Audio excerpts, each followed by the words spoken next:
Okay, Chris, if you're good, I'll get us started. Go ahead, Mark. Thanks. All right, great to see everyone. Thanks for attending. Welcome to the Governor's Task Force on Broadband Access. Today is Wednesday, October 15th, 2025. I would just like to remind everyone that this is a public meeting and that it's being recorded. A meeting agenda is available on the Public Service Commission events calendar and also on the task force webpage. In an effort to maintain audio quality, please mute yourself when not speaking. Also ask that any members of the public be mindful of their audio and remain muted throughout the duration of the meeting, other than during the public comment period. I'll go ahead and do roll call for members of the Governor's Task Force on Broadband Access. Bob Abrams, Present. Biko Baker,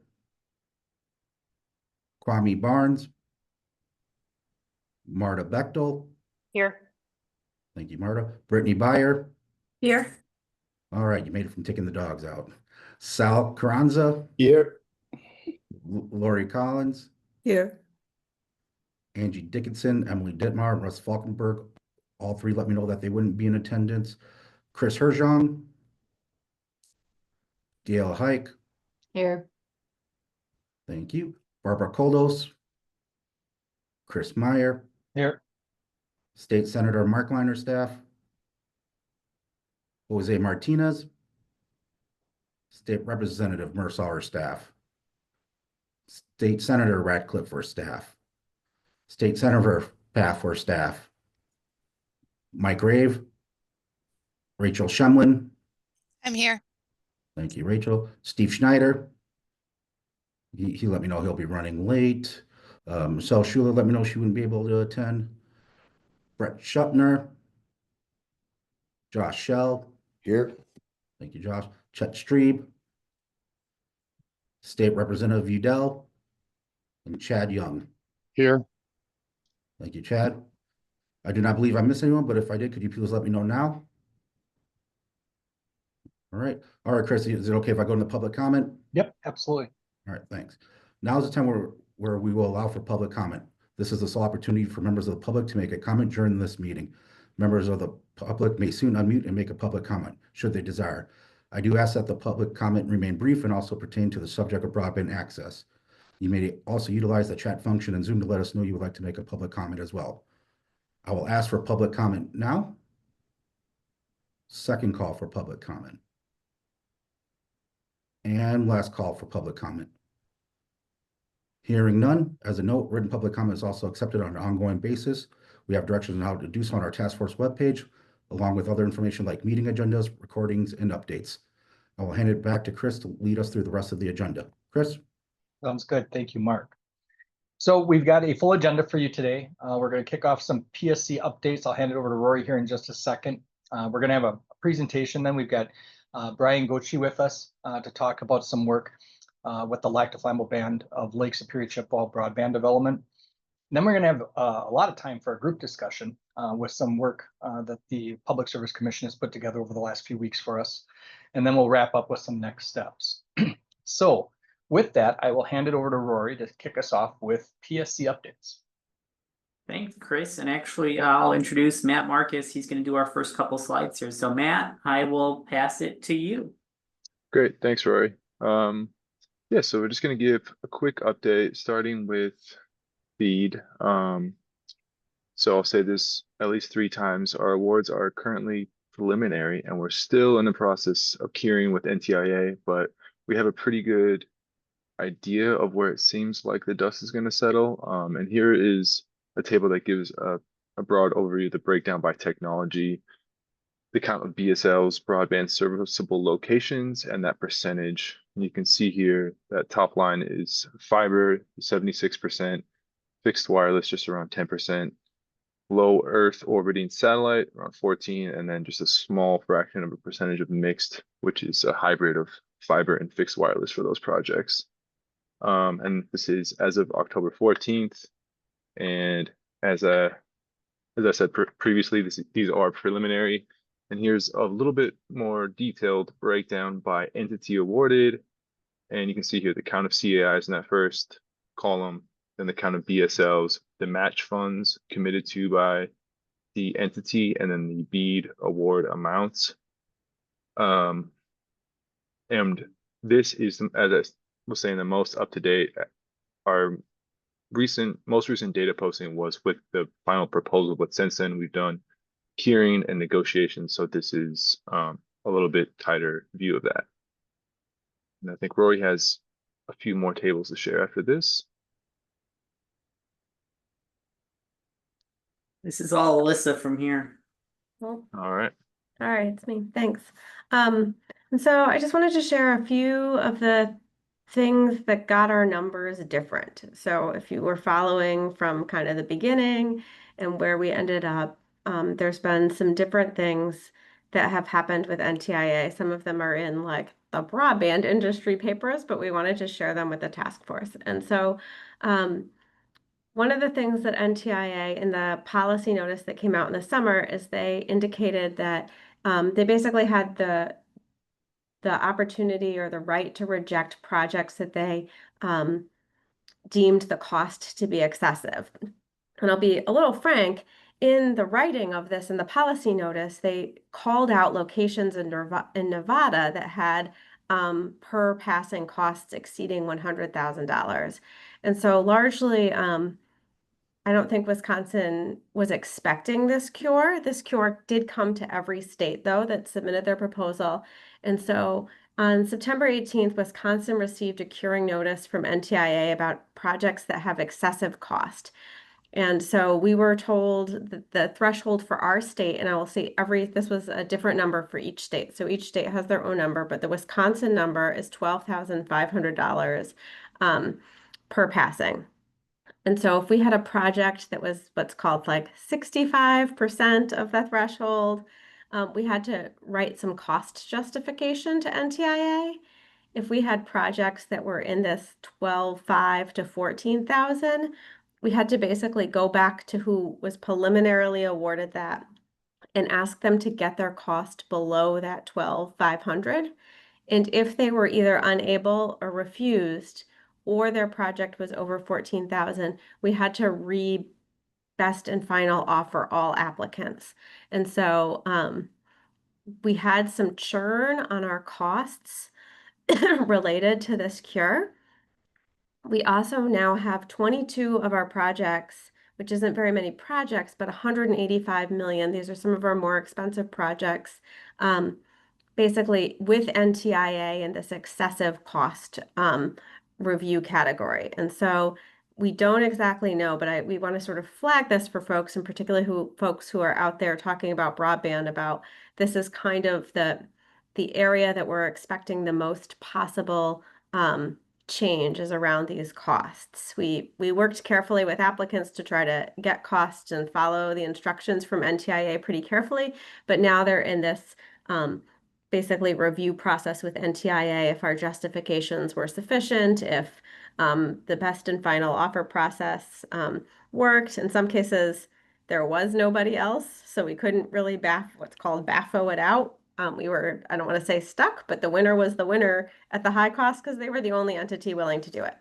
And so we'll see where this goes. You might have read about it, but we just wanted to kind of update the task force on what it looked like in Wisconsin.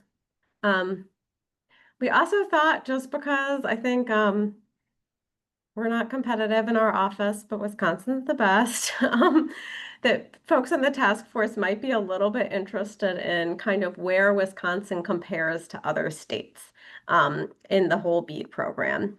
And so, and not every state, it's as we were like preparing for this meeting, Texas was posting theirs. So some of these slides have Texas and some don't because I was running out of time.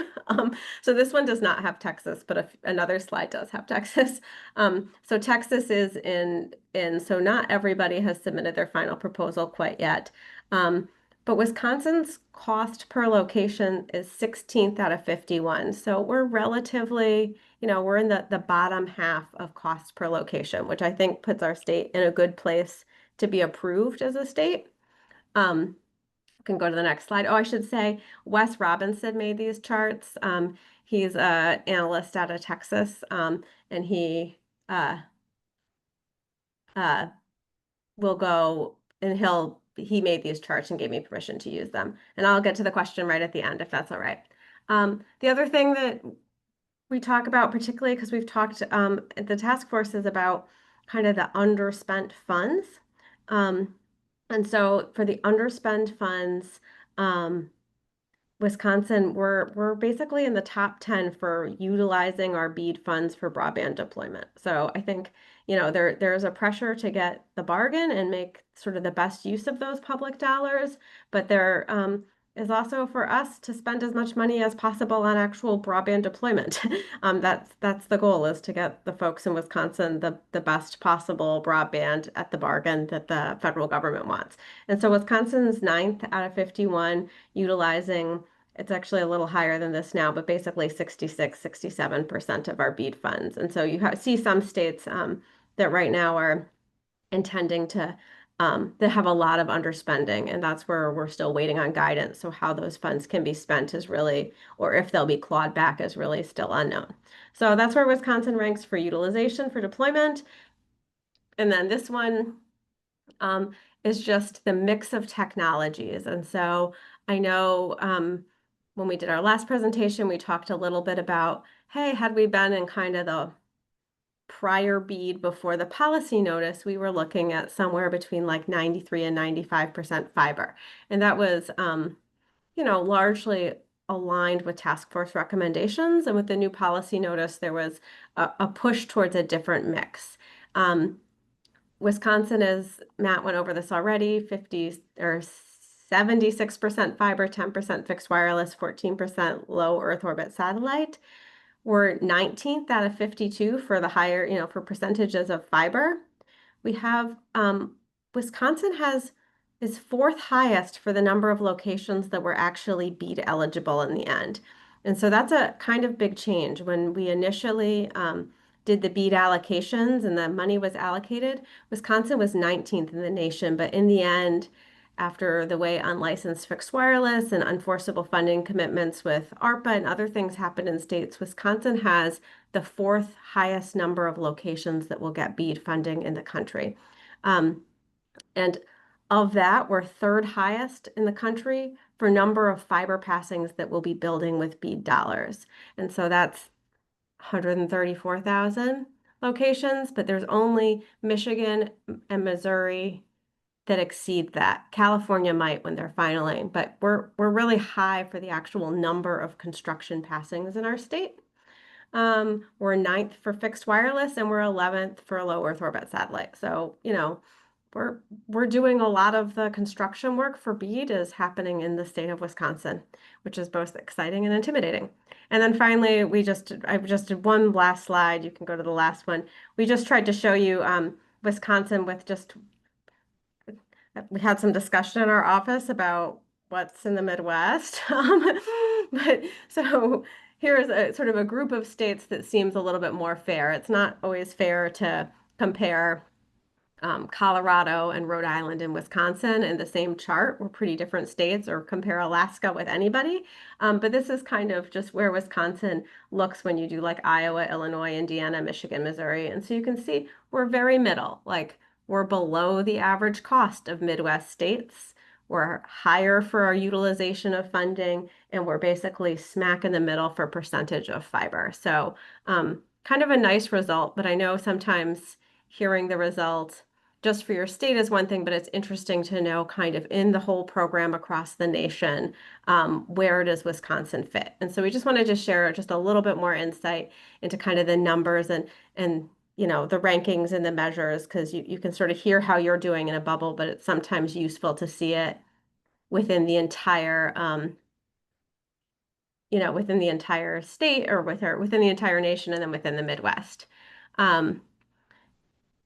So the question is, finally, let's do timeline. This is just where we expect BEAD to go. And again, I think Matt said the word 3 times, but I'm going to say it 4th. Everything's preliminary, particularly with the government shutdown. BEAD is appropriated money from the Infrastructure Act. So the people who are working on BEAD mostly continue to work. That doesn't mean other federal government shutdowns aren't impacting the flow of funds or support or travel or things that might be necessary to implement the program. But largely the NTIA staff working on BEAD continues to work and be employed as far as we know.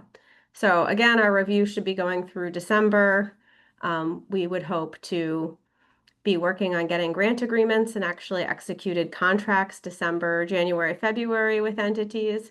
And then that 4-year period of performance, once we execute those grant agreements, that starts the 4-year clock of when we can expect everyone to get connected with the BEAD dollars. First things is also NEPA compliance, but we don't need to talk about that. So we're hoping by the end of 2030, the BEAD program will be done. Somebody knock on wood. We don't have any in our state offices. I think that's not the end of the slide. If there's a question from a member of the public, but I think it's a great question. So if like that excessive cost gets rejected, what happens? Like those cost justifications? NTIA has not been super clear. For some of them, they might make us do what's called a code 7, so make the location ineligible for BEAD. For others, they might make us go to a non-priority technology, so go, or they might make us try to directly negotiate with another applicant for a lower cost. We don't know. They didn't tell us, which maybe makes sense because you want people to work in your in their best interest. Yes, the Midwest one was a Connected Nation dashboard that they let us use, and there's a link to it in chat. So that's it on kind of BEAD and where Wisconsin sits in the nation and where we are in curing. And with that, I think I can pass it back to you, Chris, unless there's any questions from task force members for staff. Any questions? All right. Thank you, Alyssa and Rory. Moving on, we have a presentation. Today we have with us Brian Gochi, who UW Extension Community Development Educator for the Lac du Flambeau Tribal Nation. And he's going to be talking to us a bit about broadband development. Brian, there you are. Hi, Brian. How you doing? So this is going to be a presentation on our project that we're doing in Lac du Flambeau and broadband. We'd like to say Minwajimu, which means to tell a good story. So this is what our story is in regards to our broadband project. So next slide, please. So this actually started back in around 2013. We started, when I say we, I'm referencing our tribal education department, myself, tribal planning, tribal administration, sat down and we had discussions in regards to community input related to workforce development and technology and the things that we were either lacking or would like to see within the community. So and that group started the process of looking at broadband. And so what happened out of that process, we did end up with a new facility, a workforce development facility, but we were still working on the technology and the broadband issue. Next slide. So once those projects were on the docket and moving forward, we started looking at zeroing in on the broadband as specifically. So there's been many members in our broadband project. There's a few of them that are in this meeting that are on the broadband project team through the years. But just to highlight some of the general areas that they came from: tribal administration, tribal programs, EW-Madison Extension, LDF, Lac du Flambeau Business Development Corporation, Vilas County Economic Development Corporation, community members, etc. And through those processes, we'd had limited success in regards to things that we were doing. We'd have a few action steps that we could move forward. And that was pretty much it until, next slide. We all know this. So when COVID hit, everybody and their mother realized how bad our broadband services were. Working from home, trying to do different things. So our team took a sort of a jump in evolution and said, hey, we really got to get something going here. Next slide. So we reformed our teams as best we could from home and reworked sort of the players on the team, brought in different individuals. We started scanning the environment. We had monthly and weekly meetings depending on the situation. At that time too, we realized or had the opportunity to go after 2.5 spectrum for those of you who are aware of that, and what's available through the airwaves. The tribe was eligible for a sliver of that. So we did apply for that scenario and we did get it. However, what we have is very small compared to a couple of other entities that had it over the reservation. So we started scanning the environment a little bit more. We looked at other providers to see if they might be interested in coming into Lac du Flambeau. We talked to existing provider to see if they'd be willing to work with us and improve the systems, etc. Really weren't getting anywhere until we started talking to a couple of entities that had some of that spectrum. And they said, well, we'd be interested in working with you guys and set up a fixed wireless scenario for the community. So as we started talking to them about that, that's when the NTIA grant opportunity came forward.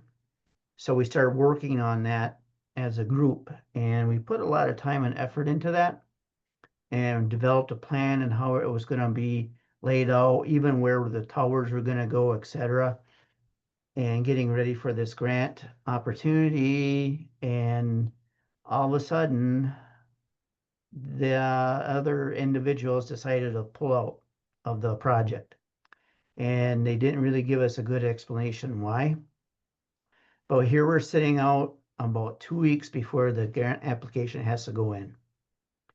So we sat down, there was a little crying going on, there was a little complaining going on, there was people upset that we did all this work for no reason.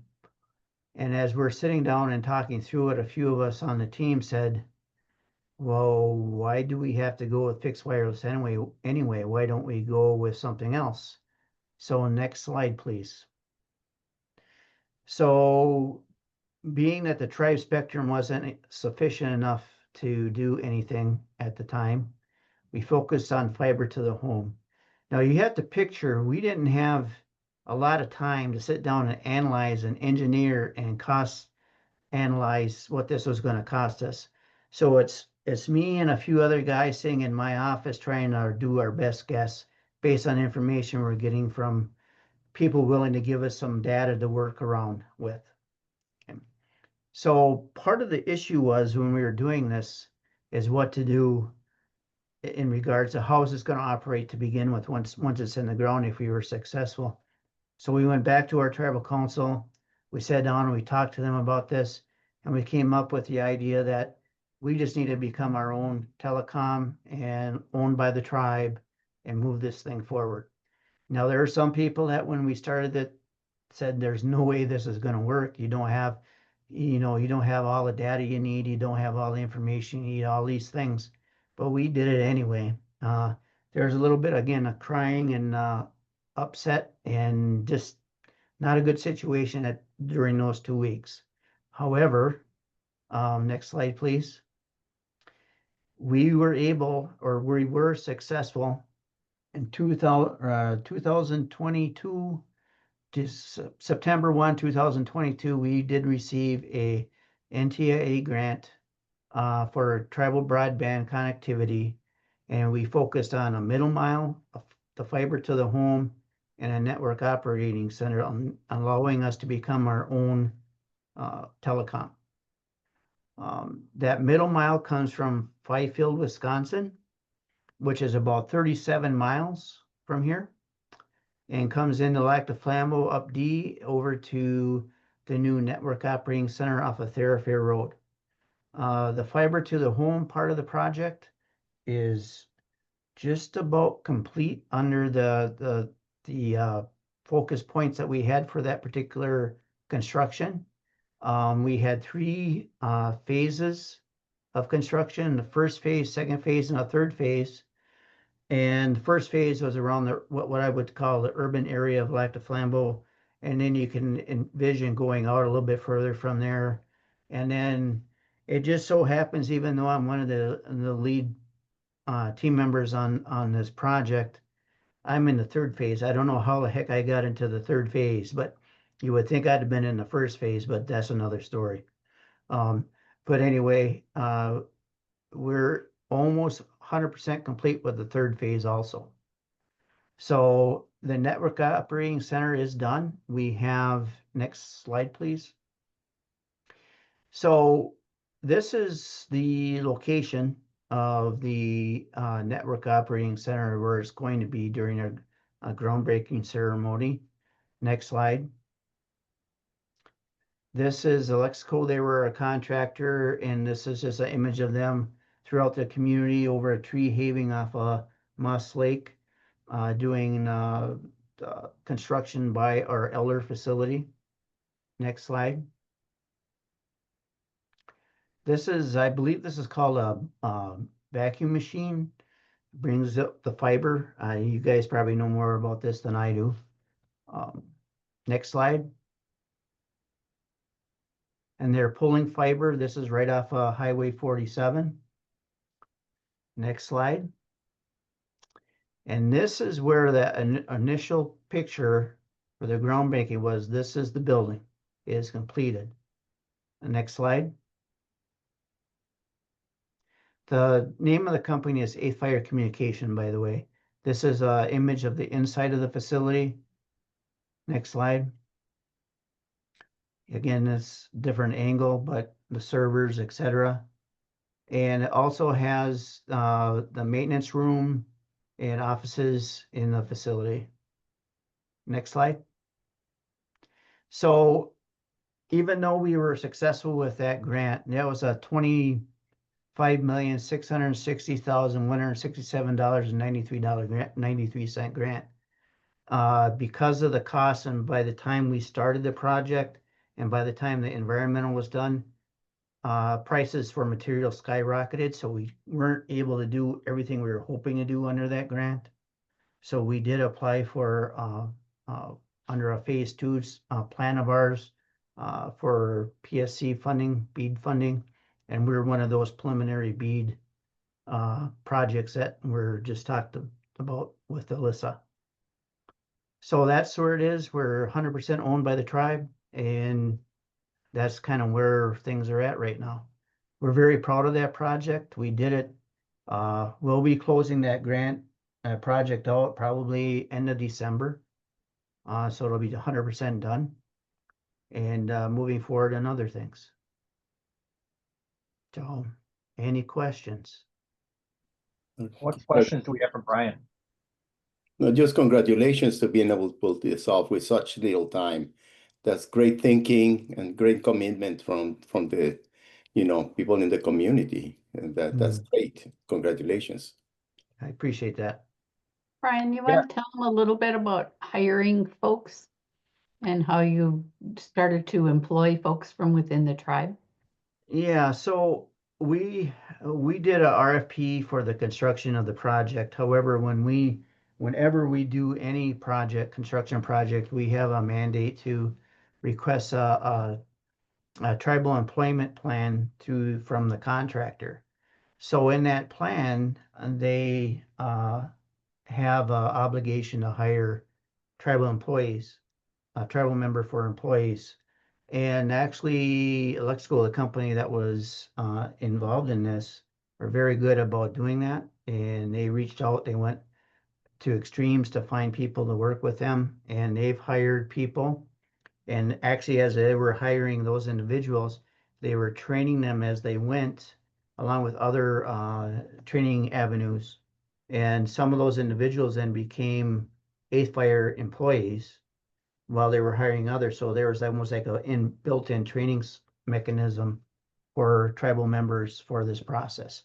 And as it stands right now, I do believe Lexico has like four tribal members working for them, actually full-time. And Eighth Fire, through that whole process, they have 1, 2, 3, 5, it's like 7 tribal members working for 8th Fire. So it worked out very well. Brian, can you tell them you talked about the Alexico training. I know that your training center and some of the things that you did with Northwood Mhm. Tech. Yeah, that's in what Carl. that's why I referenced, and there were some internal training things that were worked with our Workforce Development Center in Northwoods. That was part of that process. A lot of that came though with Alexico. I mean, they did a tremendous job on hands-on training and keeping them moving, which was really very nice.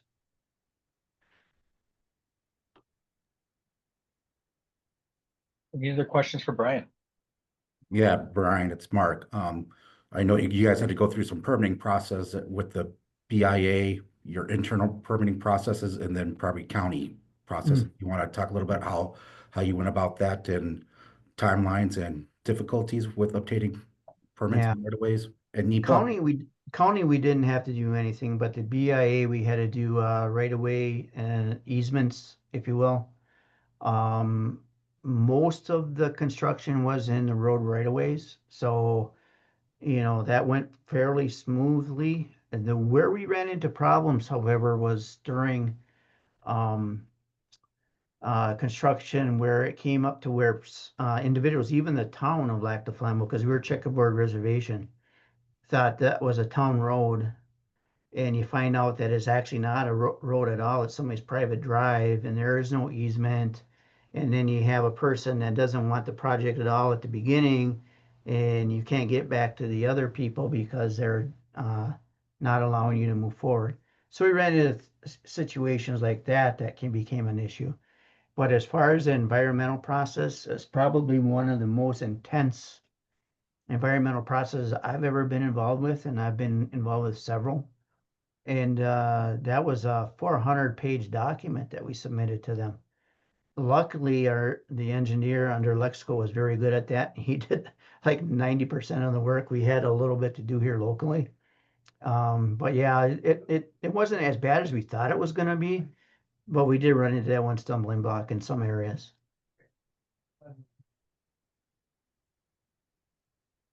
Any other questions? I was gonna say courage was one of those words that came to mind too when you say we just need to be our own telco.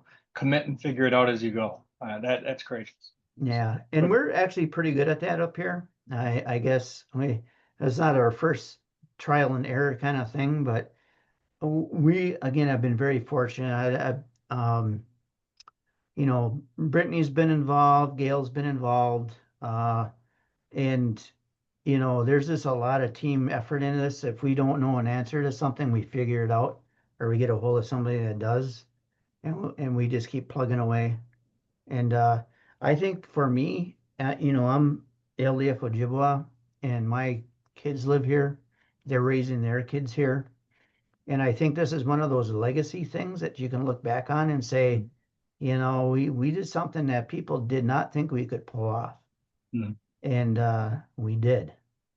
So anyway. Was that a good buying point? Because you mentioned crying or a lot of crying, I assume again. Well, a lot of crying came from, lot of tribal politics in there and yeah. to Well, a lot invest of the in money. crying came from Christina, or one of our lead grants writers.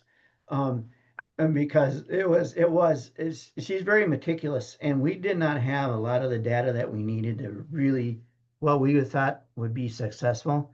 But we said, come hell or high water, we're putting in a grant and we'll go from there. And we did it.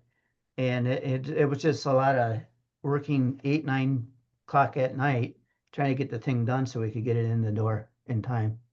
But as far as the process with the tribal council getting that approval, they were very supportive. Yeah, that part went very well. That's good. Awesome work. Brian, can I ask, if you had to rewind 5 years, is there any advice you would give yourself that would maybe have made this process easier? Yeah, I guess maybe just know that there's going to be we probably should have planned for a plan B right away, just in case our initial plan didn't work. We should have had a plan B ready to go. And we went with the plan B, which should have been our plan A to begin with. So I guess maybe really think really strongly about what you want to do and what direction you want to go, what strategy you want to use. Just because somebody knocks on your door and says, hey, we can do this, doesn't necessarily mean that's the best choice for you. Mhm. Thanks. Kind of to piggyback on Rory's, with the environmentals and NEPA, is there a process you would have done differently with that if you can go back to make it easier?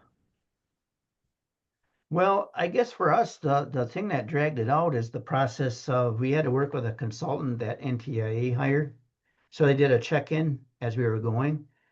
And the response time in there, and I'm not trying to throw anybody under the bus, but it took a long time to get those responses back, and it dragged it out more than what we thought it would be. That was probably the hardest part of it. And then our middle mile comes up Highway 70 coming east into Flambeau from Fifield. All the way through there's a national forest. So we had to deal with the national forest, so that took it another level. And but actually once we got going with the national forest, it went fairly smoothly.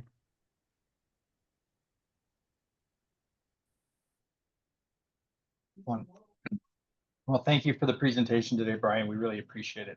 Great work. Yeah, thank you. All right, moving on in our agenda, the next item is going to be led by Jessica, and Jessica is going to have us do some group work again. Jessica, do you want to kick us off and explain what we'll be doing in our group sessions? Yeah, absolutely. Thanks, Chris. Let me share my screen. I don't know why I have a title slide. I don't really need one, except that it keeps things organized. I think I don't usually go over this, but I like to bring this up as a reminder of why we're here, and what our charge is. And in your rooms, in your breakout rooms today, if there's any reason why you want to kind of reset and look at this again, you can always ask for them to show you the slide. Our overall goals, I believe these were set in 2024, are that by 2029, all homes and businesses will have access to high-speed broadband service that provides download speed of at least 100 and upload of at least 20. And then community anchored institutions will have a reliable download speed of at least 1,000 by 1,000. And where practicable, a strong emphasis and priority should be placed on reaching future-proof speeds. And then finally, fiber technology should be prioritized but not exclusively required. Just a reminder of what our overall goals that we're reaching for are. And again, you can ask your facilitator to show you the slide if it's something you want to take another look at. But let's get into it. Okay. Oh, sorry.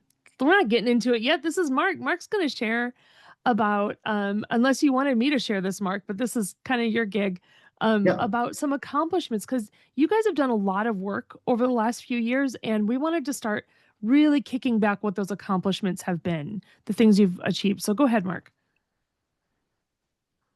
Yes, as you noted, we've gone through a lot of accomplishments over the past couple of years. These three were key themes for our recommendations last year. Some accomplishments that are going on here at the Broadband Office. We're closing out state expansion grants. The Capital Projects Infrastructure Fund grant is in construction and ongoing. I'm shooting for 2026 to complete those. There are NEPA office hours with our NEPA guy, Sam and Josie. They've been doing a great job in being transparent and working with the BEAD applicants on that. Partnerships, you already heard from Brian during his presentation. UW Extension, working with them with the technical assistance, is going very well, along with PSC collaboration and extension collaboration with the tribal, local governments, and ISPs during the BEAD process and making sure there's communication there. And lastly, the functional adoption. We have seen 3 great grant programs, the Capital Projects Fund, Digital Connectivity Navigators program being implemented, and the Nonprofit Access Grant and Lifeline programs, and Lifeline Outreach Grant be awarded this past year. And again, those are for access to digital literacy skills, training, internet, and device access and affordability. Then, of course, to give Jessica her kudos, Extension's digital navigator network is continuing ongoing. So I'll throw it back over to Jessica. I made him put that in there. No, kidding.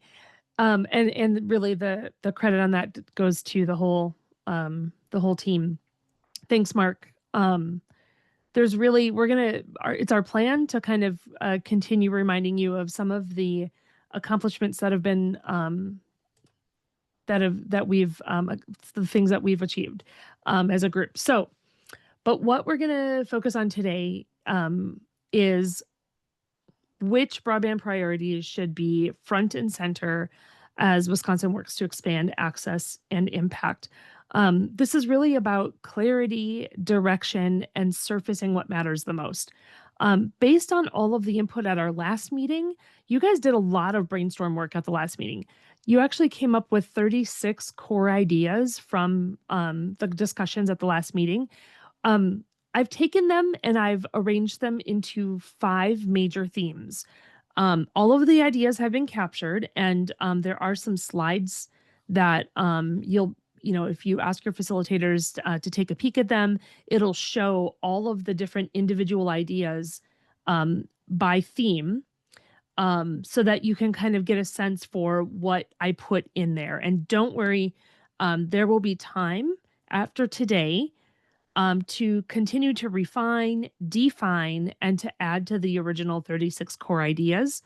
We just don't have the kind of time to try to individually categorize the 36 ideas. So I did sort of a light categorization for you.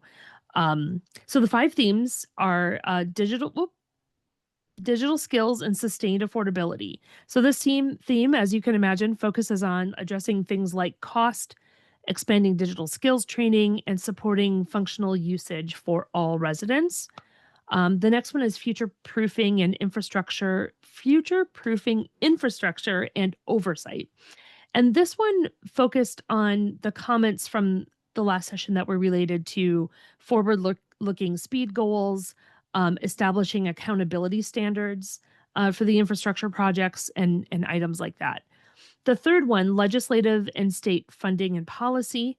This one focused on creating political and financial mechanisms to secure recurring and dedicated state funding and to align state policy. And then the fourth one is emerging technology readiness. This one focused on the comments you had that were related to next generation technology by addressing things like bandwidth and technical skills gaps that are created by things like AI and machine learning. And then the last one is the strategic partnerships and workforce development. This one focused on solving like the human capital challenge by leveraging some external relationships. Like this included comments that were related to public-private partnerships, academic partnerships, and it was all related to building the workforce needed for both deployment and for adoption programs. So that's a lot of information in a short period of time. I recognize that, but I'm still going to start by, I want you guys to do a gut check ranking of these five themes. This is going to be a silent, instinctive ranking, just kind of a quick, what feels most critical to you based on your experience and your reading of these summaries. Don't worry if you wish you had more detail. You're going to have a chance to dig a little deeper and to see some of that detail during your discussion questions in the breakout rooms. So for the next minute, if you just take out a piece of paper and a pen or pull up a quick note app, and I want you to rank the 5 themes. I'll come back to this slide in just a second. I want you to rank the 5 themes based on, I lost my note here. Hold on. Okay. Based on which one you feel is the most critical to advancing Wisconsin's economic prosperity and securing full functional adoption for all residents. So this is the kind of future impact, the forward thinking. 1 is most critical and 5 is least critical. You're going to give each of these 5. I know you could just shorten them to digital skills, future proofing, legislative, AI if you want to for number 4, and partnerships for the last one. But I want you to think about which one you feel is the most critical to advancing Wisconsin's economic prosperity and securing full adoption for all residents. I'll come back. I'll put that question actually in the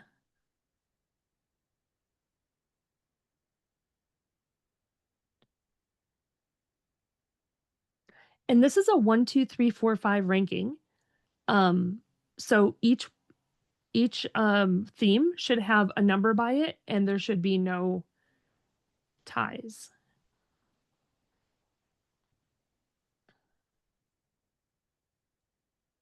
Let me know when you're ready to put them in the rooms. Yep, I'm gonna give them a minute just to think and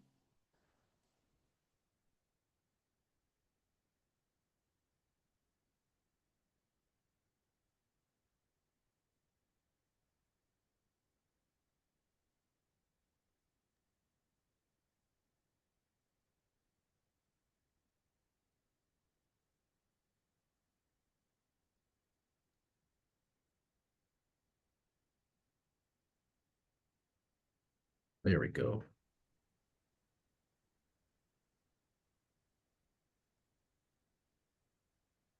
And you got that great slide I'm waiting to see with the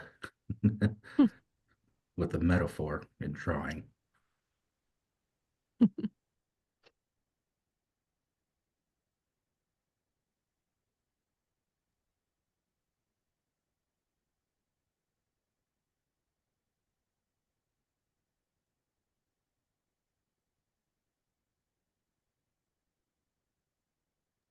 All right, ready to go?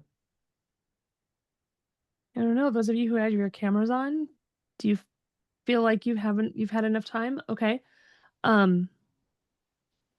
We are ready to go. Just a quick reminder. Oh, I forgot to mention There it is. denied, no ties. Just trying to be a little silly. So in your breakout rooms, what you're going to do now is you're going to share what your top and bottom ranking was and a little bit about why. And then you're going to come to consensus ranking. I would love for by the end of your time together, which will only be about 15 minutes. By the end of your time together, I would love it if you had an initial ranking for each of the 5 that you've come to consensus on. I know that's really hard. I'm asking a lot. Please try. And we will have more discussion on the other end of that. Does anyone else have any questions about what I'm asking you to do together? Facilitators or anyone else? I know this is jumping ahead, Jessica, but I'm wondering if you can talk a little bit about leverage so we know Sure. we know what we're looking to Oh, not do. Does that make sense? yeah. This one's definitely like the big impact dreamy one. So you don't have to let whether or not you feel like we have enough influence to do it. You don't have to let that get in your way. Allow yourself to think about this, because the next question you're going to be considering is you're going to do a separate ranking for where you feel like the task force has the most unique leverage to drive any action on. So don't let your what you think we can or can't do get in the way of the ranking that you discuss for this one. Is that what you wanted me to is that the reason you wanted me to go over that, Josie? Yeah. I think so. And yeah, just Okay. so we can kind of understand what all the different categories we're ranking are. So yeah, this is sort Yeah. of like not this is sort of independent of practicality or Yeah. sort of where we think we have power. Okay, great. Yeah, exactly. Okay. You guys all got your rankings with you. You bring them into the room, hold on to them, and come to consensus, I hope. All right, I'll stop sharing. Go ahead, Mark.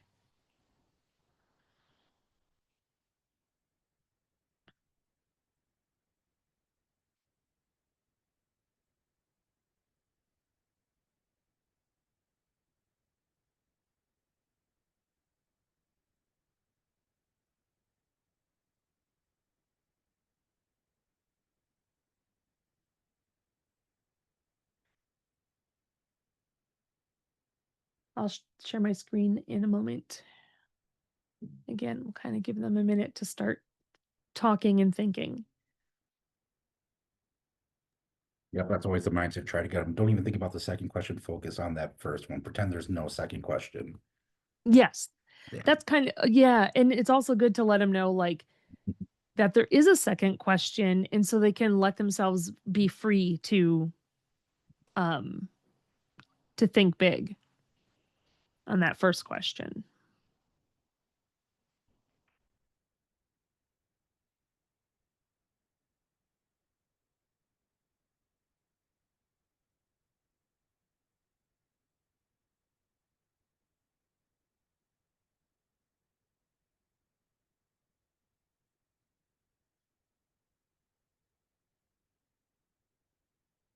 Okay, I think maybe I'll just kind of go over the executive order and start from there. Mark, what do you think? Oh, do you have a timer? Yep. Okay, great. I appreciate your thoroughness. Team, I've heard help from Rory as well as he manages those slides, so I could get all the breakout rooms into order. Nice. One time I presented the slides and then had to do the breakout rooms. All the breakout rooms went away. So Oh no. Yeah. Oh no. yeah. All right. So, I'll go into this just with the smallest bit more of detail than I did a little bit ago. So the reason the task force gathers is because of Executive Order 80, where this is their charge. They need to research and recommend forward-looking broadband policies and initiatives that address our goals and needs for the state. They need to promote efficient strategic expansion of the broadband facilities and adoption across the state. The task force is charged with exploring and developing solutions in collaboration with key broadband stakeholders and experts. They also are charged with identifying and preparing technical or white papers on top priority issues concerning broadband.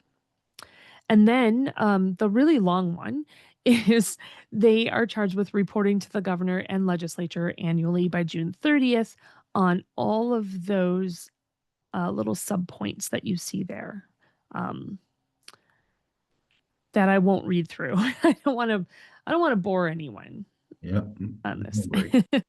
But you can easily look up Executive Order 80, and I'm assuming it's also on our Yep, on the PSC website on the Governor's Task Force webpage. yes. Yeah. I think that's actually where I saw it the other day. I wanted to go in and look at I wanted to read the full executive order again because it had been a while. And as I was preparing for today's session and just wanted to see some more information. And it's really brief, but it's also like got a lot of additional points. So these are really just what we're doing, but it also has the why we're doing it in the executive order. And I didn't put the why we're doing it in here. I just put the what we're doing. Yep.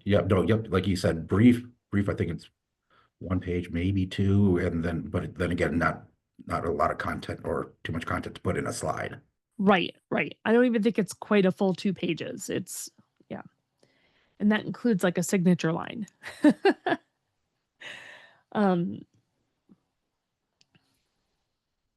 I don't expect they're going to have anything in there. Oh, they're starting to put some things together here.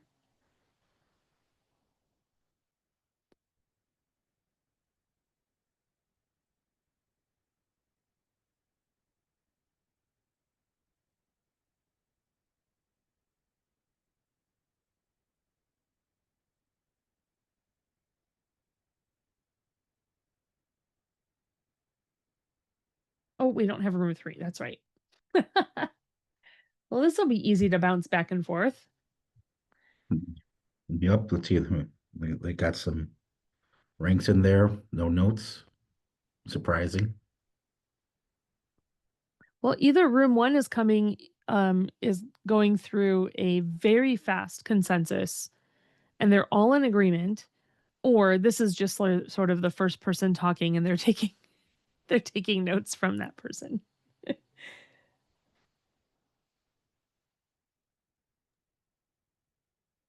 There we go. So, That's the anonymous dragon typing. yeah. Unless digital abilities can be used, nothing will change for people. Bead and other aspects of the project are locked in. Already.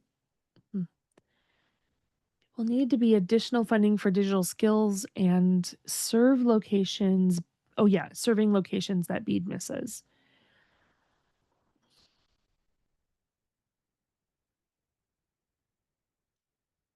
It's interesting that this one is top, bottom, top, bottom. I'm curious to hear about their conversation.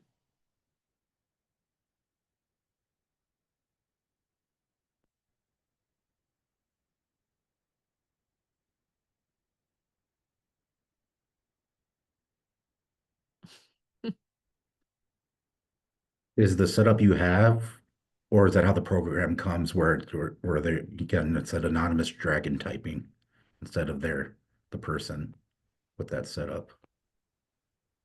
What'd you say? Did I have Is there a setting that you set that, or is that a default setting? It's default. Like it just it automatically like this is an anonymous llama.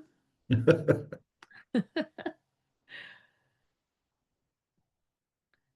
got a llama and a dragon.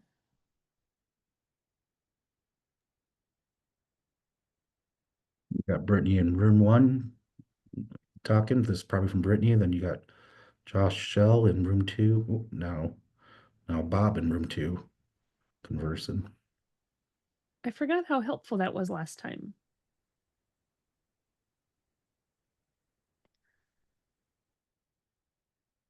Our play-by-play.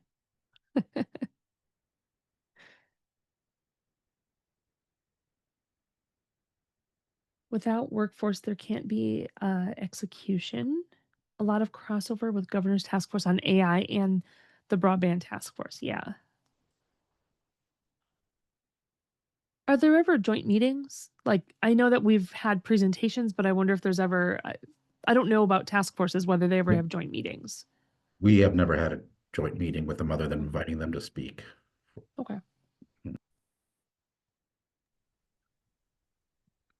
Once people have digital skills, they need something to use them on.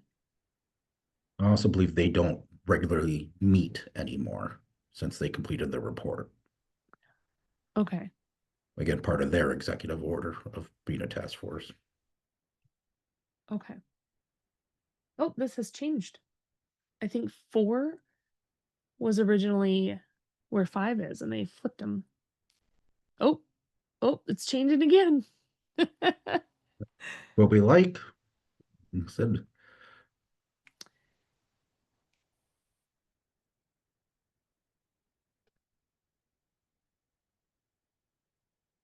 Middle number 2.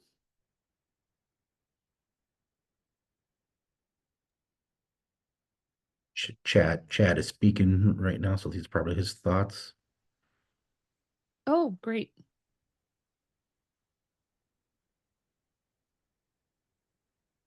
Keep investing, look beyond Beat or to the future.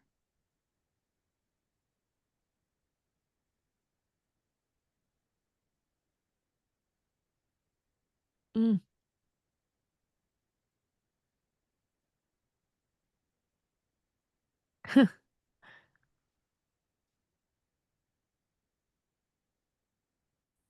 Needed for sustaining sustainability. um,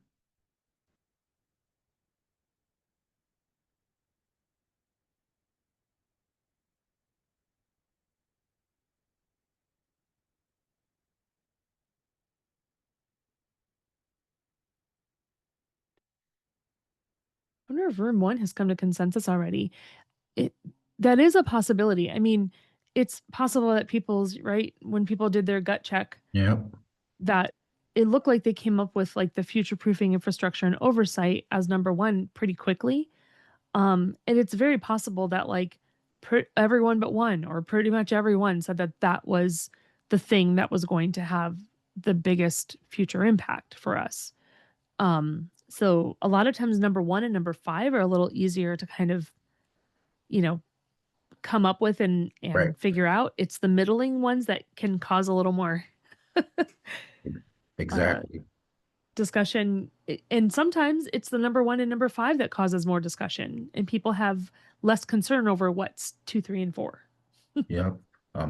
For example, with bead, we talk about, bead's purpose, future proof, get those speeds, build up. And then, second is, digital skills and training. So people have usage and to that. But looking at that, seeing workforce be involved there, because again, you're gonna need that workforce to build the bead. And then, so again, it's interesting, like you said, looking through the middle. Yeah. Yeah.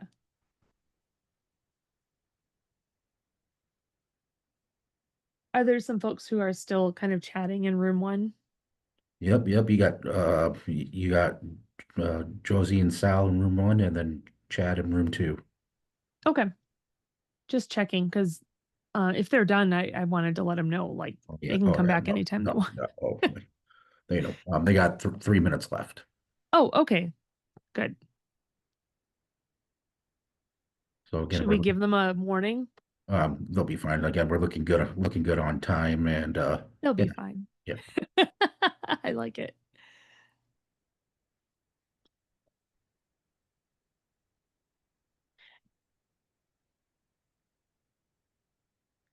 If I knew for sure that those numbers were final, I would put them in our shared one down here, but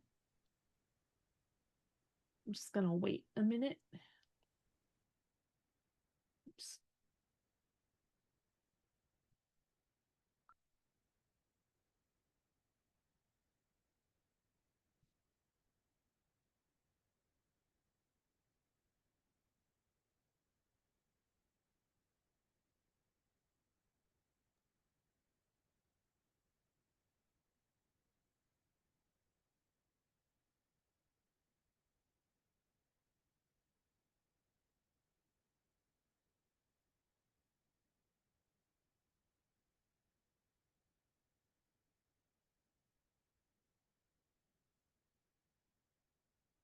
Give them.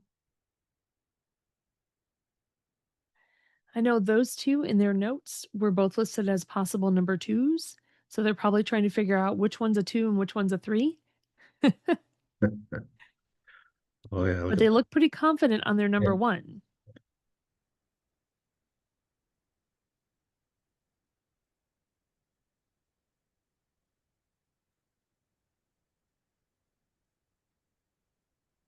Ah, 3 and 4. 5.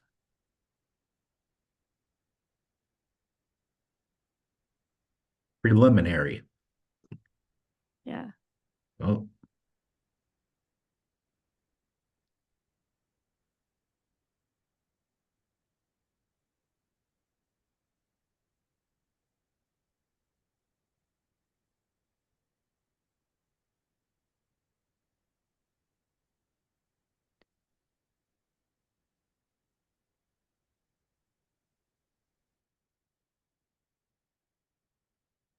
Let's see if anything's different changed. approaches here. So can't wait to Yeah. the discussion. Like here, digital skills was smack in the middle. And I think, is that the one that's number 1? Yeah, that's number 1 Yep, in that's this number group. 1. Yep. Let's see if they'll come to a consensus here the next 23 seconds. And they will get that warning. So Yep. Oh, 2. And so they'll still have 1 minute. Is that right? After. nope, they got the 30-second warning. So Ah. they should be coming back. So let's see if she rushes here. Yep.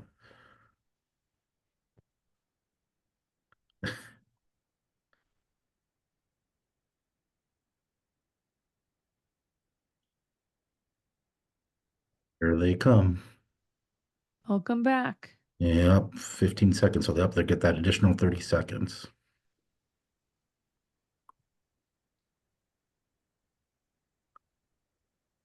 Welcome back, everyone. Room one, pretty confident. See room two, real quick. Was anyone mad about the forced ranking? Good. We discussed the fact that all 5 are in our top 5. They are absolutely. Yep. And they all could be number ones. And we're not going to lose the ones that are the lower rank. What we're trying to do is just really focus our efforts on where we think where we think we can make the most impact or have the most leverage. And but we're not going to forget the ones that are still really important to us. That's all.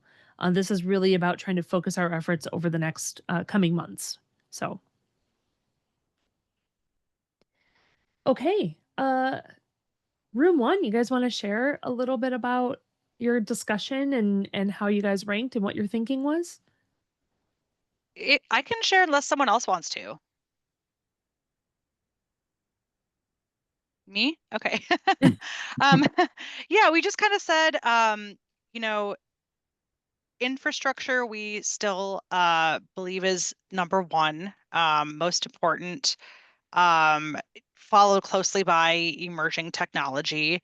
And then we sort of pivoted to, well, if you don't have people adopting, and if they don't have the digital skills and and these technologies are unaffordable, what's the point in having all of them? So that was our number 3. Um, we kind of went back and forth a little bit on 4 and 5, and kind of landed on the strategic partnerships and workforce development being number 4. We just recognize the workforce importance of this initiative, and then put legislative and state funding and policy last, but kind of discussed how we know that that might be ranked higher up in our next conversation about leverage. Mm-hmm. Yeah, absolutely. There's going to be some like that. Anyone have any clarification or questions for this group? Oh, maybe I am sharing my screen, aren't I? Okay. Apologies. It doesn't have, like, on some of them, there's like a red box or something that shows you that. This doesn't have that, so. Okay. No questions for this team? Sounds good. Let's go on to room 2. And do you want me to show your ranking so you can talk about it? Or do you want me to show your notes? Which one would you like me to? You can show the rankings. Okay. So our group, I think I heard it when I popped in the main group again, that someone said, oh, all these are important. And my group definitely emphasized that same point that, all these themes are important. So it was a little difficult to rank. And so the way we really thought about it is in the way of what was needed first. So, and people brought up a lot of good points. Like some tops and bottoms were really ranked there because of the need for that to be done first, so other things can go according to plan, and also stressing sustainability. Like you need to ensure, which one said that? Future-proofing infrastructure and oversight, like that was given an example for sustainability, that we need to keep investing and looking beyond BEAD. We did end up having 2 ties, so we spent a little time going back and forth, but ultimately, as you can see, that's the rankings we came up with. So digital skills first, future-proofing, or I'll just go in order. So strategic partnership was second, legislative and state was third, future-proofing was fourth, and then emerging technology and readiness was fifth. Right. Any questions for this group on how they came up with their rankings? Sal.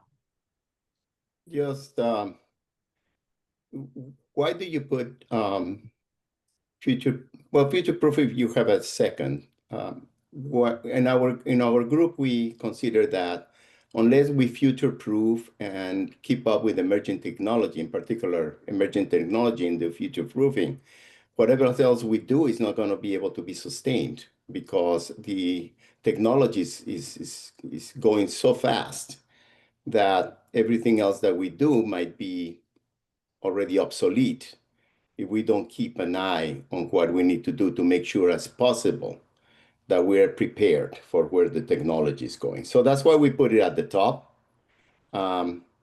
And the other thing, we did have the legislative hire as well, that strategic partnerships. At one point, I had suggested strategic partnerships and workforce development at last, but Brittany pointed out that we might not have the ability to influence the legislature, and we have to have a plan B. And that would be really working with whatever we have in partnerships to accomplish what we want, regardless of what the legislature policy can be. Because if we don't influence, we need to be able to still partner, still find a way to accomplish what we want. So that's the only reason we had those in that place. In third place, we always had, obviously, making sure that digital skills, adaptability, and sustainability are important. That was our third. Just to let you know why we came up with the idea that we have with the ranking, so that you have some thoughts about it. That's I all the appreciate reason that we did.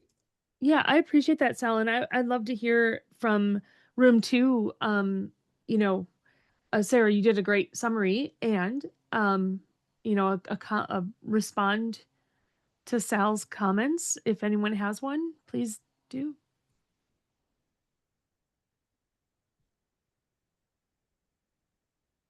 I could just add that we also talked a lot about sustainability in our group and the value of some of these categories to be able to provide sustainability and looking toward the future.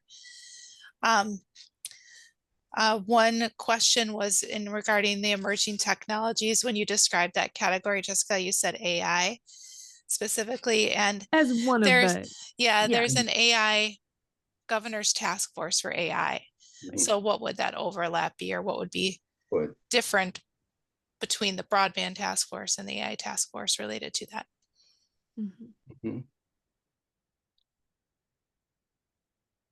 Good point. When I first saw the difference between how room one ranked future proofing, for example, and how room two ranked it, my initial thought, and I could be incredibly wrong, was that, oh, well, some of that is happening they might feel like some of it is starting to happen, and maybe it's down the path, starting to go down the path anyway. But that's just what popped into my head. I don't know if that crossed the minds of the folks in room two, but okay. Well, we're gonna do math later, or I'll be doing the math. You guys don't have to, I promise. And so that's one of the reasons why we do the math is, then we'll have a discussion of like how everything kind of is looking after we've done the next piece of our ranking. So let's go. Let's do another silent individual ranking. Get that piece of paper out or pull up that note app again. This time, I want you to rank the 5 areas, and I'll go back to that slide in just a second so you can see the descriptions.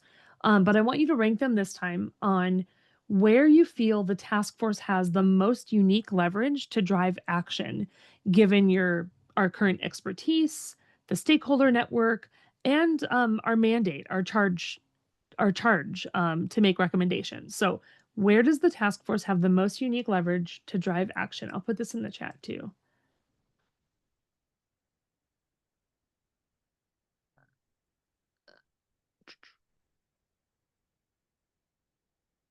It's in the chat now, so you can take a look at the question there while you look at the themes, and we'll give you a minute to do that.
Those of you with cameras on, do you feel like you've got your rankings?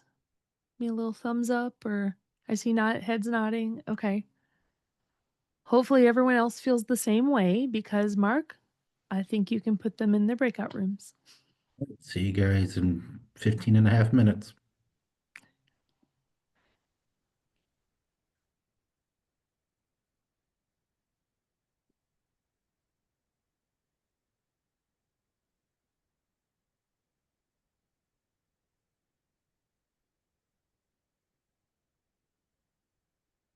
It was good to see everybody's thought process behind the rankings. Like I said, they're like two different separate ways. So you can see why Sal was asking that question. It was good. Yeah. And the numbers were so different, right? Yeah, That's, I mean, that keeps things very interesting. And that's what I like about this task force. Everybody's got a different perspective, different background, different way of thinking. And that's what makes Yep. this group so unique.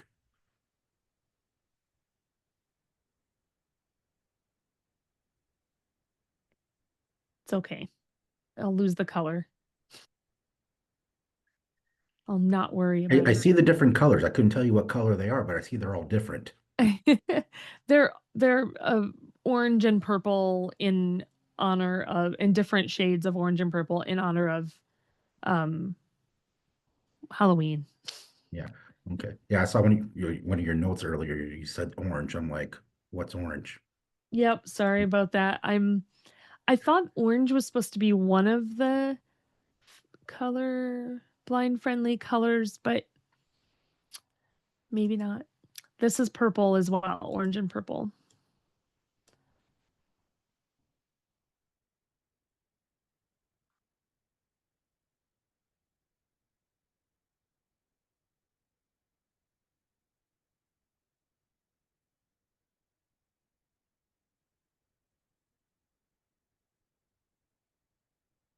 So the lowest score is the one usually that is the priority. Let's see what's happening in the discussion room now. Right, here's round 2.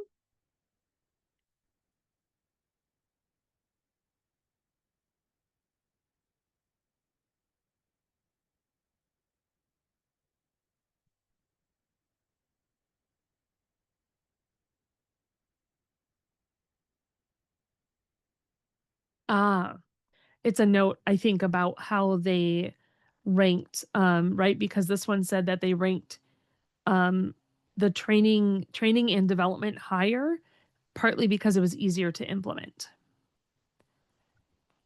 Good point. Chad was speaking on that one. Sal's Mhm. in room 1.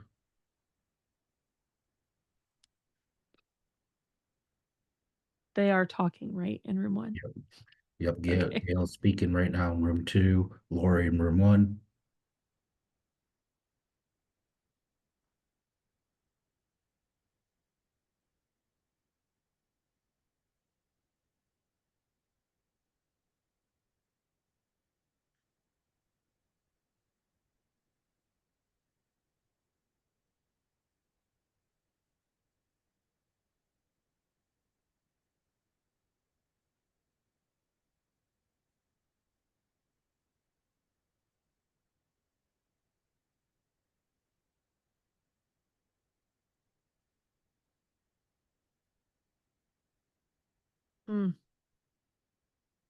I see. They're saying maybe strategic partnerships are number 2, and maybe digital skills, number 2 as well. A tie for now, because they know the rule. No Yep. ties. No tie. Again, I love the picture. Again, when I first saw that, I was like, what is that? No ties. I get it. I I'm like glad you like it. I was gonna do like the little symbol with the slash through it, but I couldn't find a good one, so I did denied. It's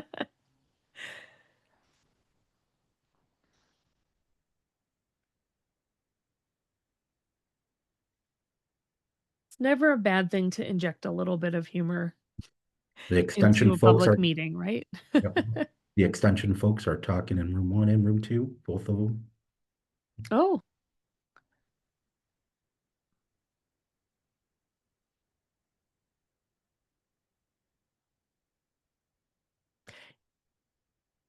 saw members of the task force filling these roles. Mm-hmm.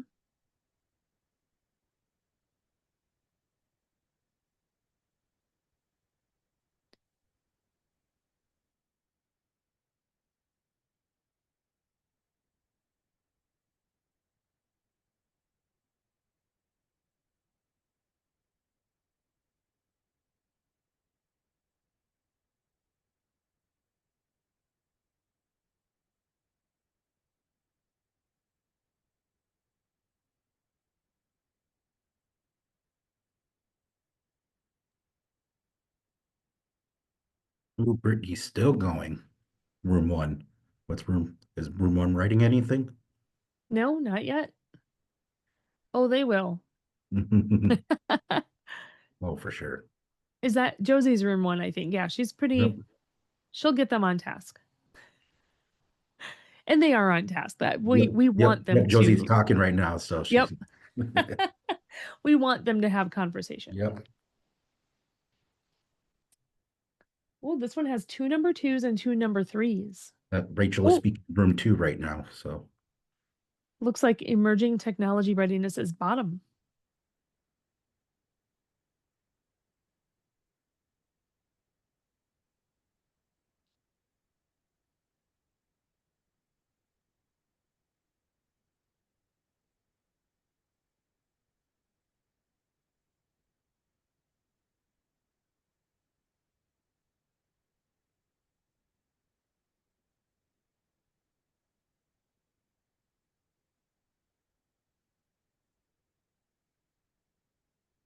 Yeah, I guess I should say some of these. So for the digital skills and sustained affordability, they have some folks must have listed as top, but they have it as number 2, possibility of number 2 right now. And it says because it's a little harder and membership isn't great. However, there are great providers. Is it great? Sustained affordability. Maybe they're talking about affordability there with the membership in the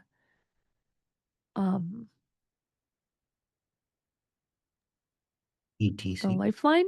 ETC. Yep. Yep. Okay. And then future proofing infrastructure and oversight they have as a potential for number 3. Thinking about, I'm guessing exponential growth, but that feels kind of like a big word for that. Expected growth. I bet that's what that is. Expected growth and change is going to happen, needing to stay on top of what's coming next. Room 2 is very active right now between Chad, Bob, and Rachel. Okay. And like I said before, they saw members of the task force filling these roles when it comes to legislative and state funding and policy. They put the emerging technology readiness at the bottom. Again, when I say bottom, these are the top 5 priorities. Right. This is not, it's not bottom. It's more of a, we're going to get to that, but we've got some things we got to deal with. Where can we start at? Good starting. Yeah, where are we starting? Yeah. Where are we starting? Strategic partnerships and workforce development. They have also as a possible number 2 or a top. Looked at where the task force have the most leverage and have unique members of task force. We have unique members of the task force who can provide different perspectives.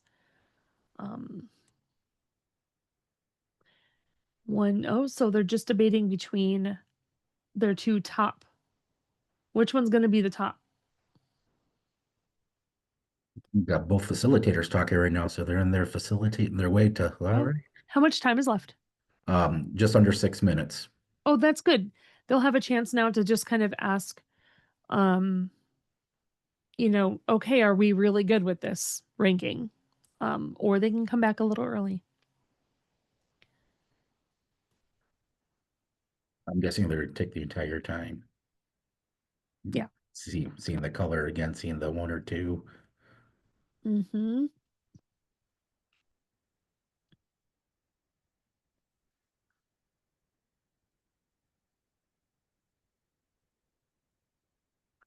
I'm gonna, Any more notes?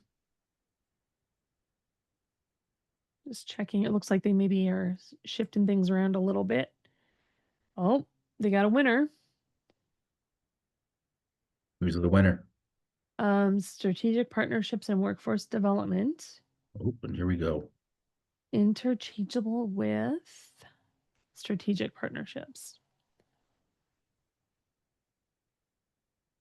But there's no Three. ties. And 1. Look, there's closer here because this is number 1 and this is number 1.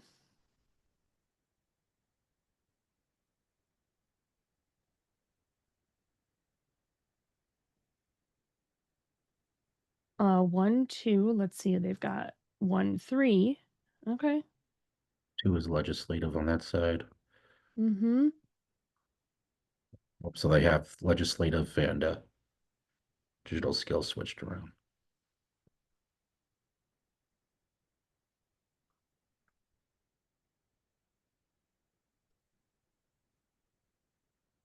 Okay. I don't see a cursor anymore. This might be final. They're probably just having some final kind of check-ins about it. Yep, Sarah's checking in room 2 as a facilitator. Brittany's having some discussion in room 1. Great. When they're reporting out, I'll add those other numbers up in that spreadsheet below.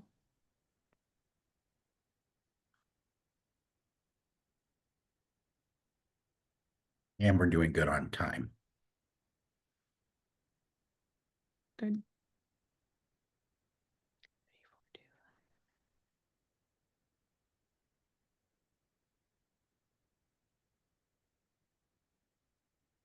Is one of those with what they would call a salmon or peach color? What, I impact or don't know. Maybe leverage? the lighter one here could be like that. Impact or leverage? Yeah.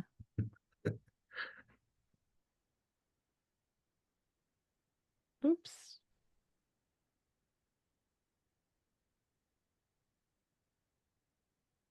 Rachel's discussing in room 2. Sarah Okay. writing some thoughts.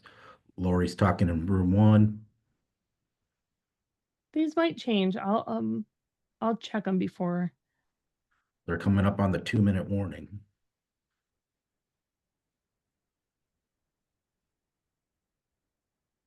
Oh, look at this.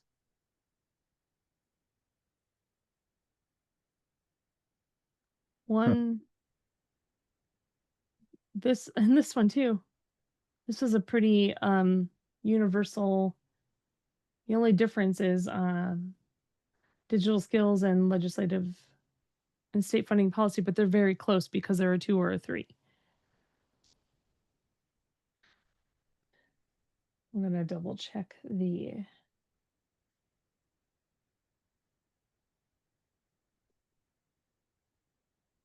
membership of task force doesn't have the, okay. We thought it was maybe Lifeline. Read that one back fully.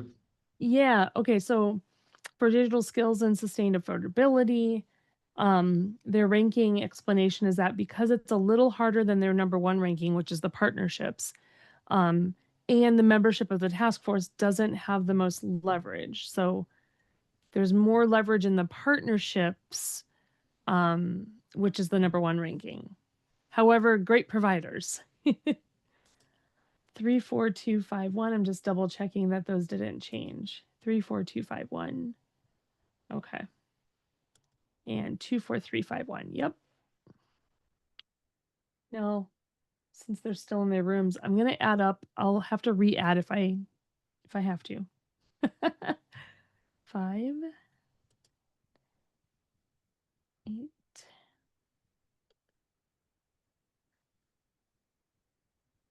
5, 8, 5, 10, and 2. And reminder, what's the lowest number mean and the highest number mean? So the lowest number is a priority, possible priority. I'm actually going to add them all together. I'm going to put them here. Total. They should be coming back to us in 40 seconds. Okay.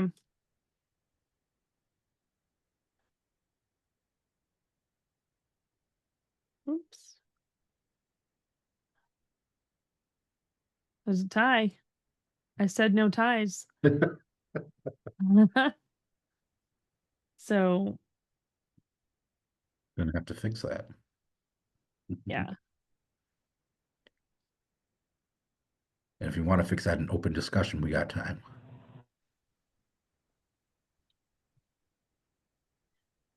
And here they come.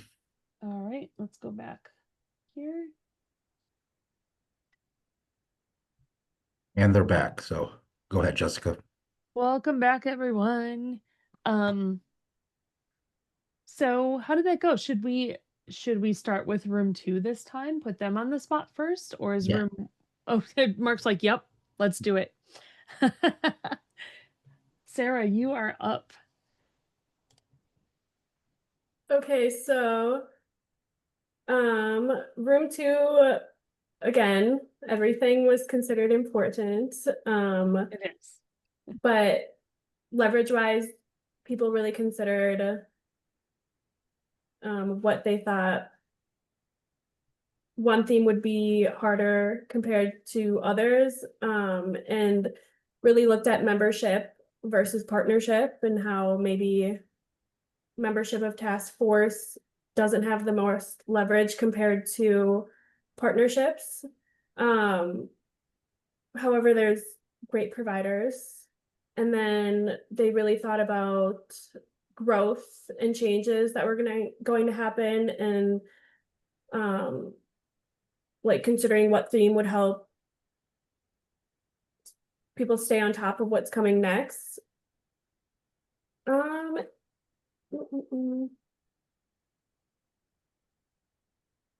then someone also said that they ranked their highest rankings were really focused on the training and development themes because they were easier to implement.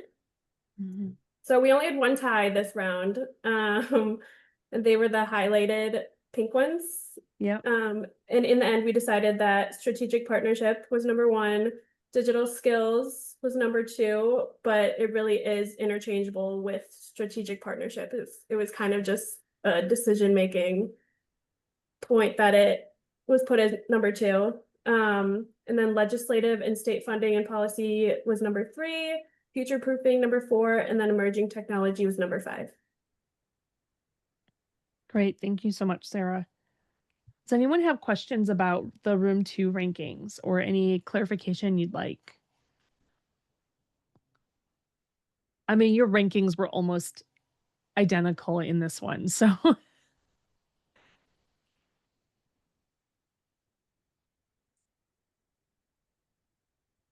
Okay. Room 1, you're up.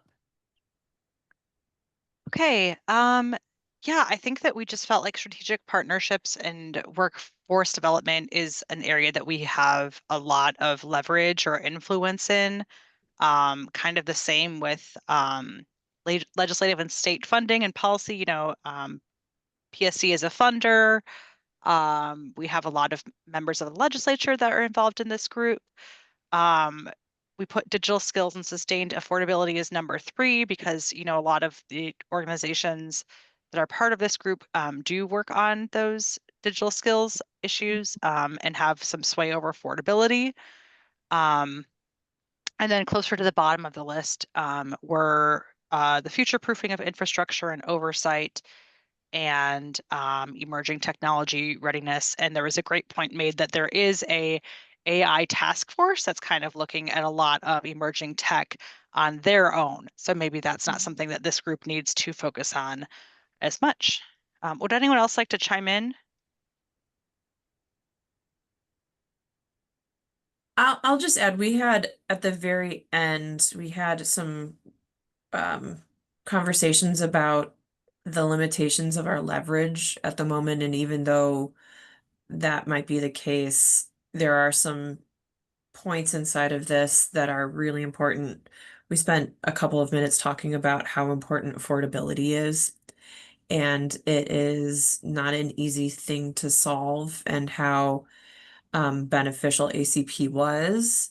But figuring out how to leverage that next step, even at a state level, is a really difficult thing to figure out and address. So, you know, it just was a really an important theme that was brought up at the end.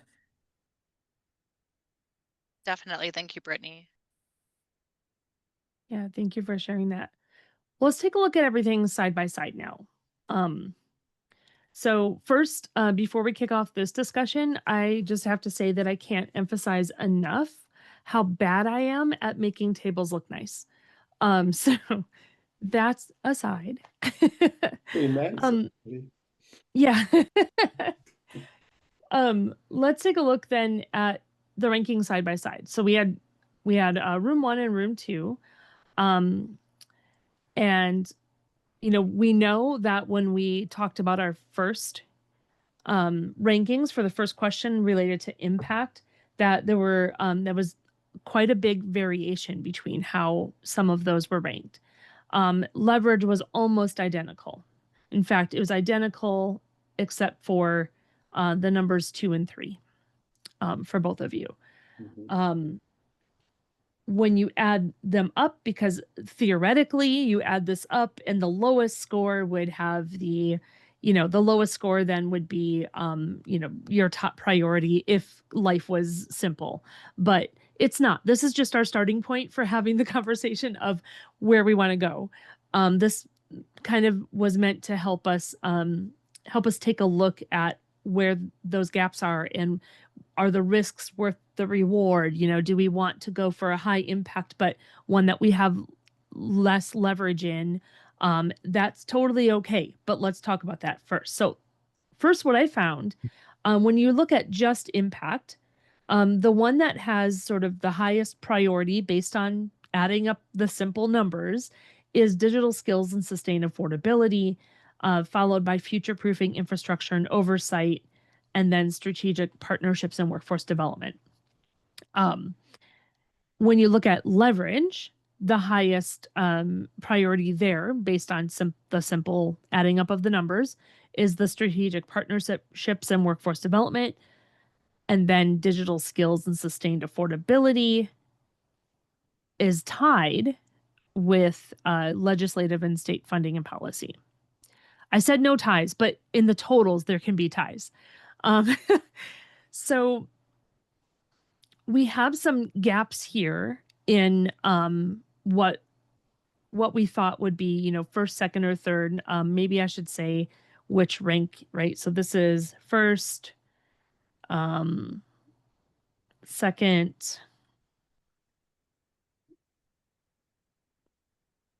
third, and fourth. This is probably confusing with all the numbers. Sorry about that. And then down here, this is first. And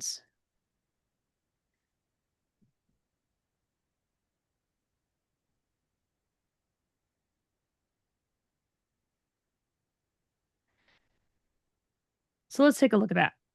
So what we had for the first one for leverage ranked number 3 for impact. But I think where we run into some of the bigger differences is where what we had that tied for second or third in leverage, when it comes to legislative and state funding and policy, it tied for second or third in leverage, but it was last for impact. What's happening there?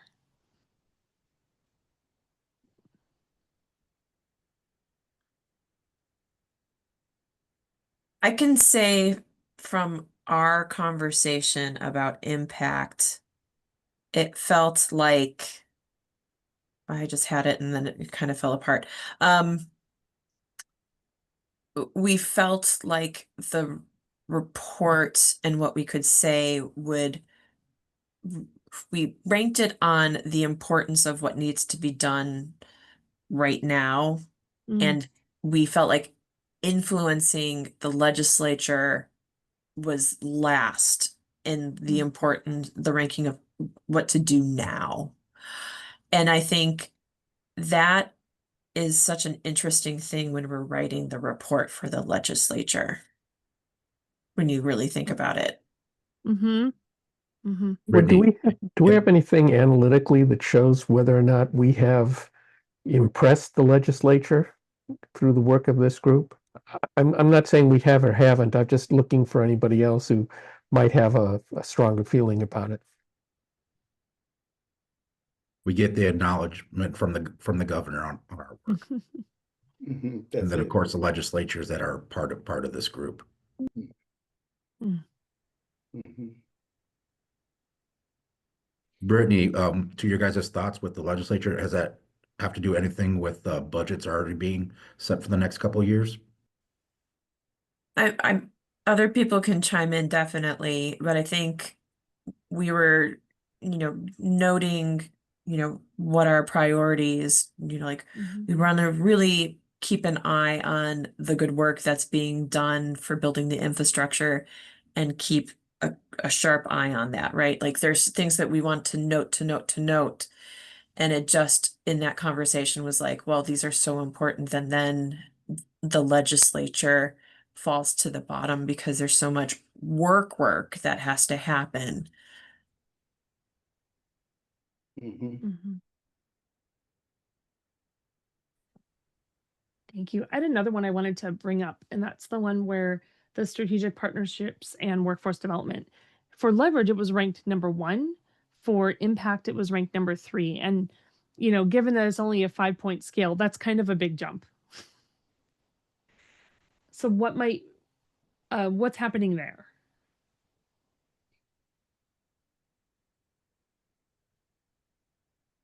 Between the legislative and the, strategic partnerships, I think it goes back to what our group were talking about with Brittany regarding of the fact that strategic partnerships has to be kind of like a plan if we cannot influence the legislature. And that's where we were in the rankings. We're thinking if we don't have the leverage, right? We go back to the leverage. What can we do without that leverage with the legislature? And that's where we have the ability as leverage to work with strategic partnerships, because we can work with a lot of partners, even if private, public, etc., even if we don't have the influence to change policy or budgets, like Mark said, with the legislature. So I think that's the conversation we had as far as those. Yeah, I think we looked at the partnerships, the leverage of who our membership was, and we could influence through our membership. We have legislators who can do influence. We have members who are part of associations that can leverage and do things through their partnerships. When you take a look at the spread, I just want to make sure people notice that, like room 2, ours from impact to leverage were almost exactly the same. We only had one that was different. So the range really comes from when we add the 2 groups together, because room 1's or room 2's numbers were almost exactly the same, and we had them, tied at some point. So we can do a couple things here. Like I also put the total here, where it turns out that strategic partnerships and workforce development, when you take all the numbers, ranked first. Digital skills and sustainable affordability ranked second. We have a tie for 3rd and 4th. And then the 5th is emerging technology and readiness. That's the total. We could take a look at that and decide, yeah, that looks right to us. Or we can prioritize. We can prioritize impact. We can prioritize leverage. When it comes to ties, especially, right? But really, when it comes to anything. And so, I guess given your discussion today, and seeing how different the rooms responded to, especially the impact, right? Leverage was almost identical. How would you guys like to prioritize what happens next? Does this total make sense to you? Or should we prioritize another way? Jessica, this is a slightly different thought, but it's something that I was thinking of as we were doing this exercise. We're doing this, and correct me if I'm wrong, we're doing this as an exercise to get to what we think are our recommendations. And it felt like we started having conversations about actions that will be taking place, along with recommendations. And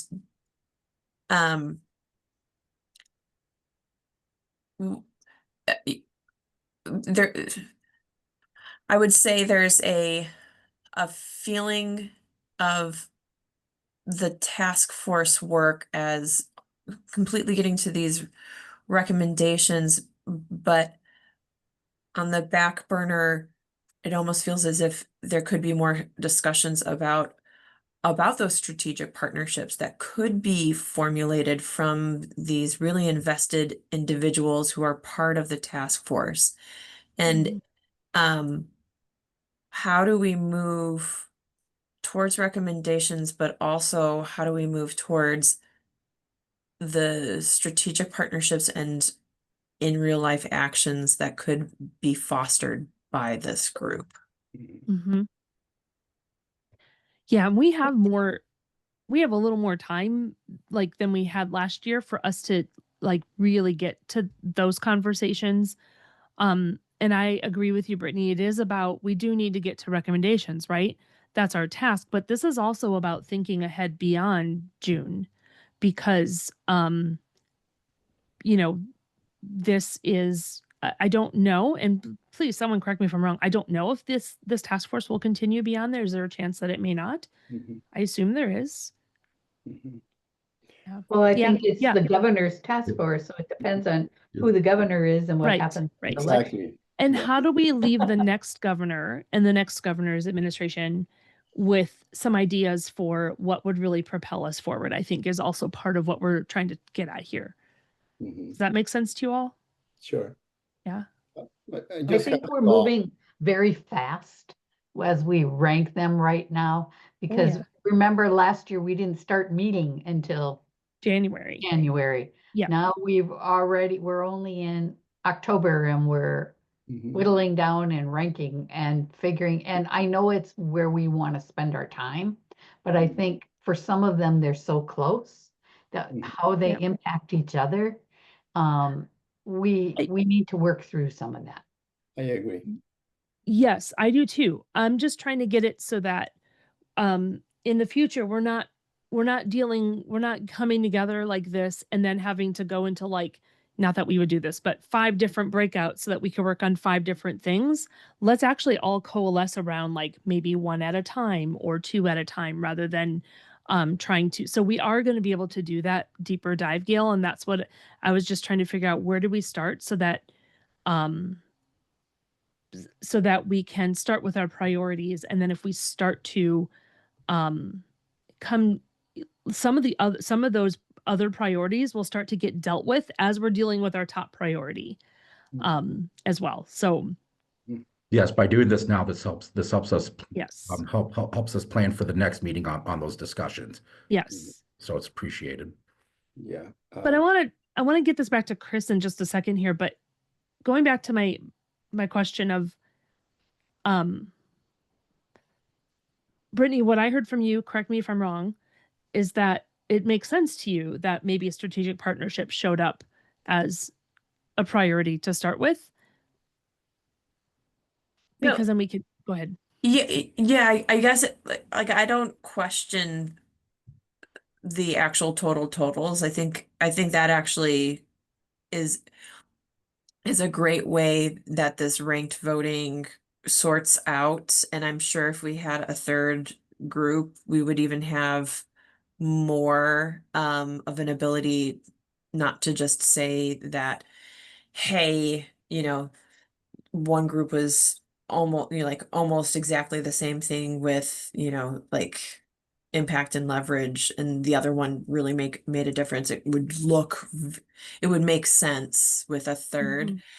And I guess in my head, I don't discount that strategic partnerships and workforce development are number one.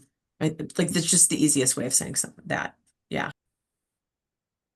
Lori. Yeah, thanks.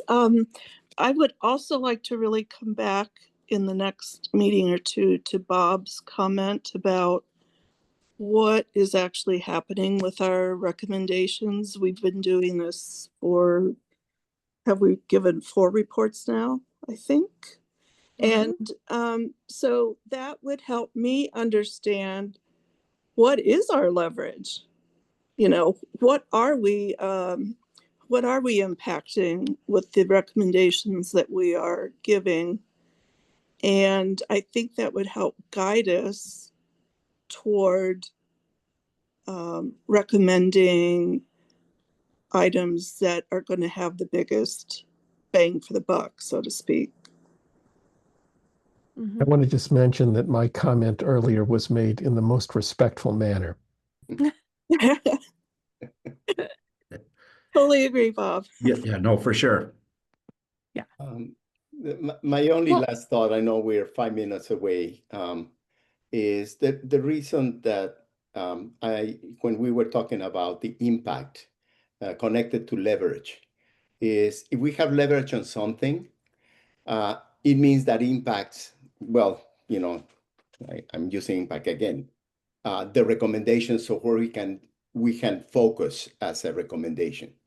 But my point is, if we already have leverage on something, we can do it without having that, impact as a priority, because we can do it. Things that we don't have a lot of leverage on, we should focus as a priority, because that's what we want the report to say. These things we want it to happen, and we already have leverage on other things. So if we recommend, let's have this as a priority when we already have the leverage, we're losing the opportunity to actually make a change or the different in policy, talking about policy, right? So for me, the areas where we have the least leverage are the ones that we should have the most importance for impact, because that's where we're going to be able to succeed or not. That's just my sense, and that's why we have so discrepant, in my opinion, from our group as we were talking about. That's just my thought. That's a great point, Sal. Can you wrap it up, Jessica? Yep. I was just gonna say that's a great place to stop. Let's just stop there. I really appreciate you guys being forced to rank all of these top number 1 priorities. They are all top priorities. I recognize that. And I had to force you to rank them, but I appreciate it because I do think we got down to a spot where we know where we can go next. So thank you. Thank you. Great meeting. Sorry, Chris, I only gave you 3 minutes at the end. No, great meeting. It's great importance. Yes. Oh, great discussion. And it's not my 3 minutes, it's Mark's. So Mark, I'll hand it back to you. Talk about next steps. Sorry, Mark. Yep, no worries. I can get it done. The next task force meeting date is November 19th at 1 p.m. Reminder, registration for the task force meeting is required. Directions on how to register for future meetings will be on the public agenda that's posted on the PSC events calendar and also on the task force web page. So stay tuned for an agenda. And Chris, I'll hand it back over to you. Told you I'm questioning that it's November 19th already, that we're having a meeting for. So that's like the week before deer hunting is the next time we meet. That's crazy. The year's almost on. Great discussion in the breakout rooms, great conversations in the group meeting here today, and a great presentation by Brian. So thank you all for your time and continued commitment to this work. And I hope you have a great rest of your day. Thank you. Thank you. Thanks, everyone.